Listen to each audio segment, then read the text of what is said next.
Follow me, my reader, and me alone, and I will show you such a love.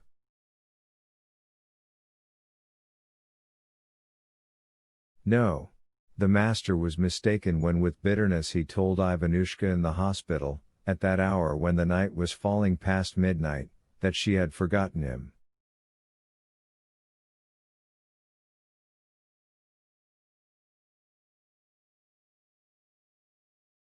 That could not be.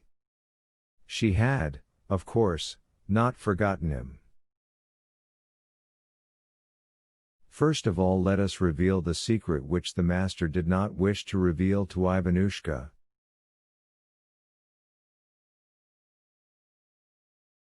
His beloved's name was Margarita Nikolaevna.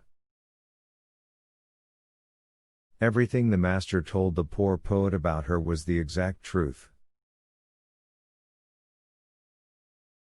He described his beloved correctly. She was beautiful and intelligent.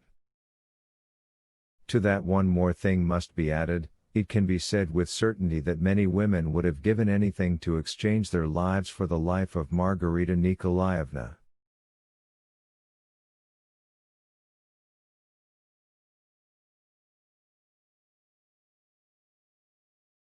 The childless 30-year-old Margarita was the wife of a very prominent specialist, who, moreover, had made a very important discovery of state significance.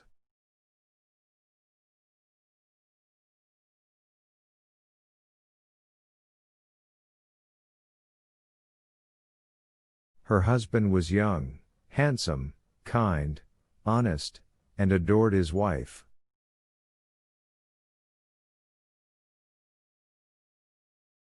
The two of them, Margarita and her husband, occupied the entire top floor of a magnificent house in a garden on one of the lanes near the Arbat.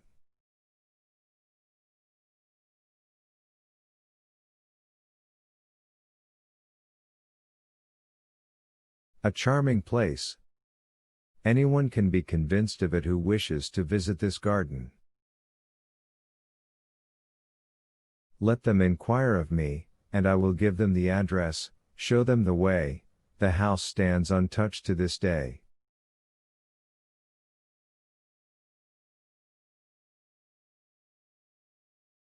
Margarita Nikolaevna was not in need of money.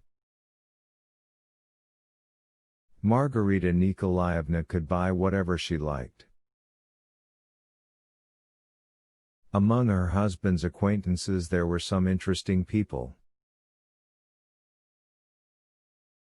Margarita Nikolaevna had never touched a Primus stove. Margarita Nikolaevna knew nothing of the horrors of life in a communal apartment. In short, she was happy? Not for 1 minute. Never, since the age of 19, when she had married and wound up in this house, had she known any happiness.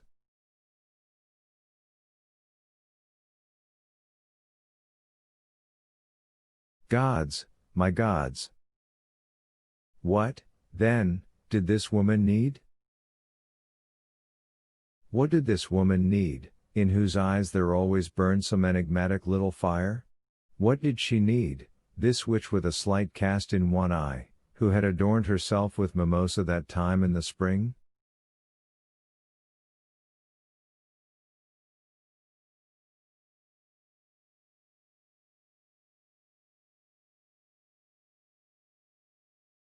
I do not know. I have no idea. Obviously she was telling the truth. She needed him, the master, and not at all some Gothic mansion, not a private garden, not money.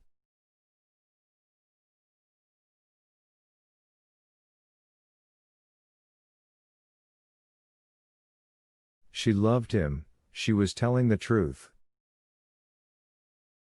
Even I, the truthful narrator, though an outsider, feel my heart wrung at the thought of what Margarita endured when she came to the master's little house the next day, fortunately before she had time to talk with her husband, who had not come back at the appointed time, and discovered that the master was no longer there.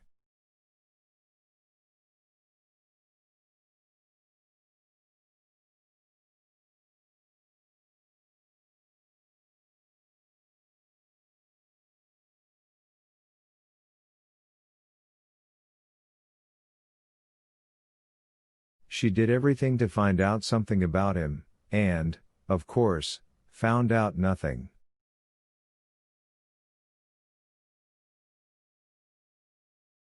Then she went back to her house and began living in her former place.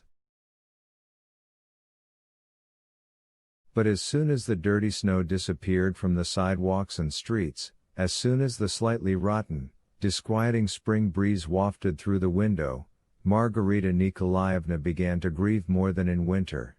She often wept in secret, a long and bitter weeping. She did not know who it was she loved, a living man or a dead one? And the longer the desperate days went on, the more often, especially at twilight, did the thought come to her that she was bound to a dead man. She had either to forget him or to die herself. It was impossible to drag on with such a life. Impossible. Forget him, whatever the cost, forget him. But he would not be forgotten, that was the trouble. Yes, the very same mistake. Margarita said, sitting by the stove and gazing into the fire lit in memory of the fire that had burned while he was writing Pontius Pilate. Why did I leave him that night?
Why?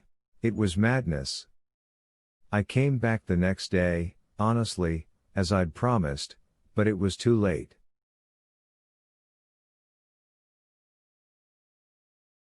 Yes, like the unfortunate Matthew Levi, I came back too late. All these words were, of course, absurd, because what, in fact, would it have changed if she had stayed with the master that night?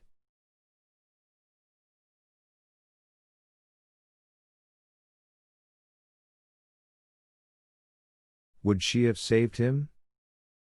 Ridiculous. We might exclaim, but we shall not do so before a woman driven to despair.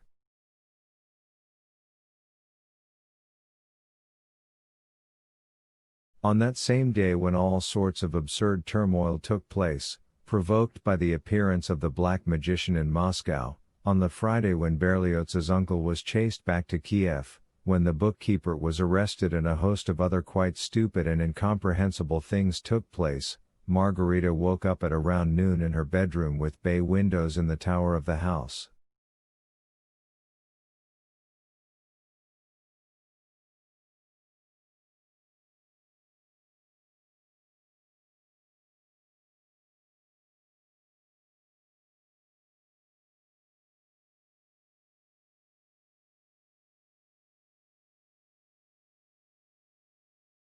On awakening, Margarita did not weep, as she often did, because she awoke with a presentiment that today something was finally going to happen.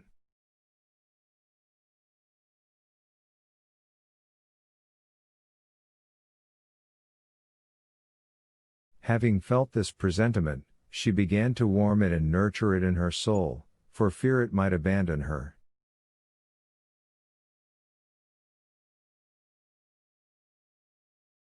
I believe. Margarita whispered solemnly. I believe. Something will happen. It cannot not happen, because for what, indeed, has lifelong torment been sent to me?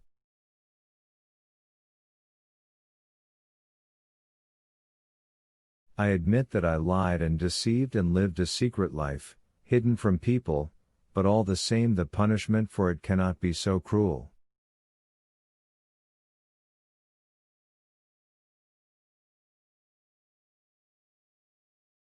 Something is bound to happen, because it cannot be that anything will go on forever.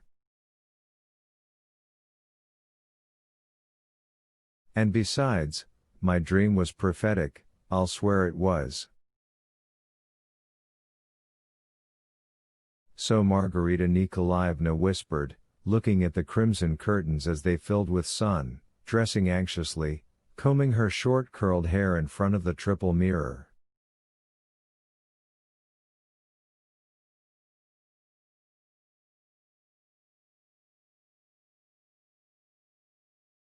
The dream that Margarita had dreamed that night was indeed unusual. The thing was that during her winter sufferings she had never seen the Master in her dreams.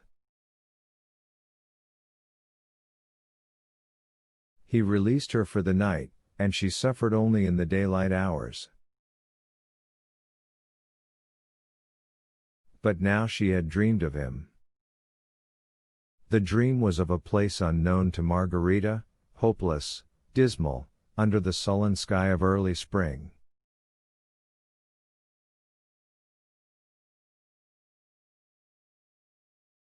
In the dream there was this ragged, fleeting, gray sky, and under it a noiseless flock of rooks.